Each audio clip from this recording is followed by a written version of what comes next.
à toutes et à tous ma team Kiffers, c'est avec grand plaisir que je vous retrouve aujourd'hui pour cette nouvelle vidéo pour vous parler des groupes officiels pour la Coupe du Monde de football 2022 au Qatar qui se déroulera en novembre-décembre prochain. On connaît tous les groupes, notamment le groupe de la France, on va découvrir ça aujourd'hui dans cette vidéo en détail. On va regarder tout ça, c'est parti pour cette vidéo. Le groupe A, on retrouve le Qatar pour sa première participation en tant que d'ailleurs pays organisateur. Toute première participation pour cette équipe qui fera le match d'ouverture. C'est on va dire la classique. L'équipe organisatrice est toujours tout simplement à l'occasion d'ouvrir le bal, on va dire. Comme en 2018 c'était la Russie qui avait ouvert le bal, bah là ça sera le Qatar. Alors le premier match, le tout premier match de cette compétition, ça sera le Qatar face à l'Équateur. En fait, comme je vous avais dit dans le live tirage au sort qui est toujours disponible en rediffusion pour revoir tout ce qui s'est passé dans le tirage au sort, les stars et tout qu'ont tiré les équipes. En fait, c'est pas Qatar-Pays-Bas pour ouvrir, c'est Qatar-Équateur en fait tout simplement. Et Sénégal-Pays-Bas sera le deuxième match, ça sera déjà des matchs assez importants et des matchs chocs hein, déjà. Donc voilà. Donc on aura Qatar-Équateur, Sénégal-Pays-Bas. Un groupe assez ouvert au final, ça sera quand même assez dur pour le Qatar qui paraît l'équipe la plus faible dans ce groupe.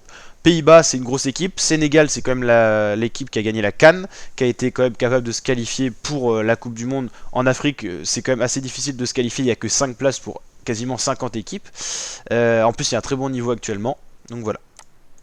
Et l'Équateur, équipe très difficile à jouer, qui s'est qualifiée vraiment facilement en Amérique du Sud, avec quand même d'autres équipes très fortes, hein, Brésil, Argentine, la Colombie, le Chili ont été éliminés, donc ça vous montre un petit peu la difficulté qu'il y avait pour se qualifier dans cette zone-là.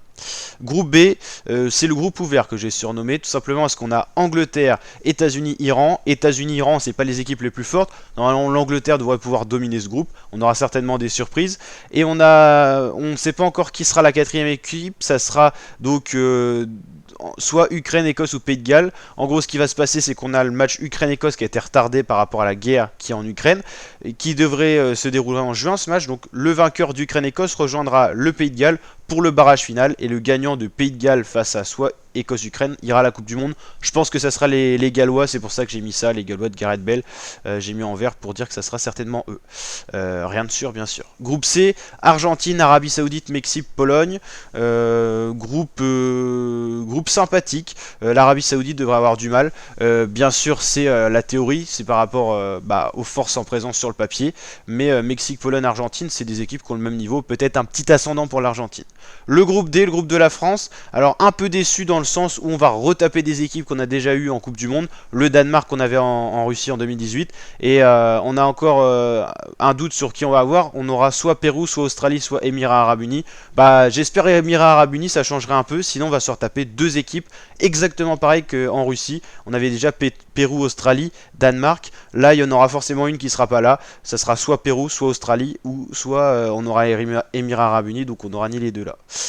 Et Tunisie. Tunisie c'est cool parce qu'on n'a jamais affronté cette équipe dans un tournoi majeur officiel. Donc groupe assez facile par contre pour la France normalement. Bien sûr on a la Coupe du Monde, donc rien n'est facile, rien n'est joué d'avance. En plus la malédiction qu'il y a à la Coupe du Monde, c'est que l'équipe qui remporte la Coupe du Monde ne sort pas de la phase de poule de la Coupe du Monde 4 ans après. Donc voilà.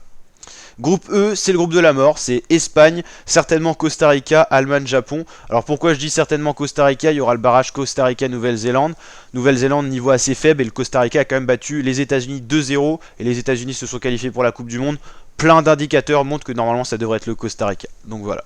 Donc en tout cas, groupe de la mort. Le Japon, c'est des guerriers. Ils avaient été capables de bousculer la Belgique en 2018 en Russie. Ils font toujours des bonnes Coupes du Monde. Ils vont souvent en huitième de finale. Ils sortent souvent des phases de groupe. Donc attention à l'Espagne, à l'Allemagne. Le Japon, c'est des guerriers. Et le Costa Rica, si c'est eux, ça sera un très très gros groupe.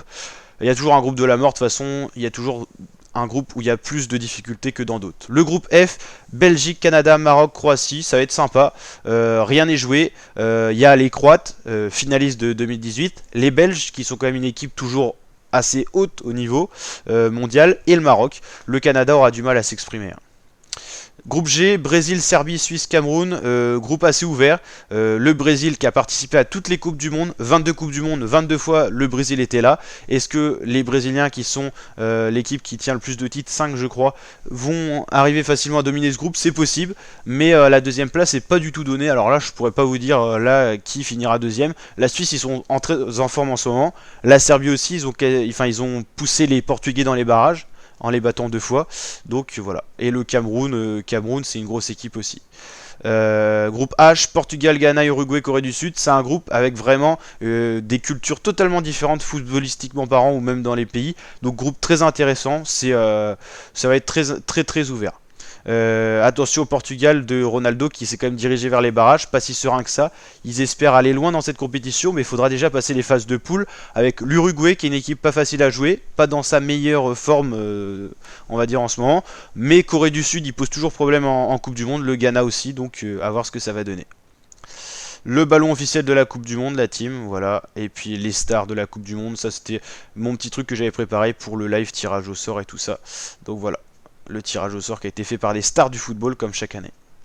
Donc n'hésitez pas à liker la vidéo si elle vous a plu, vous abonner, activer la cloche pour ne rien louper de la Coupe du Monde, que ce soit les barrages intercontinentaux ou la Coupe du Monde quand elle aura lieu. Allez, ciao ma team et à très bientôt pour de prochaines vidéos.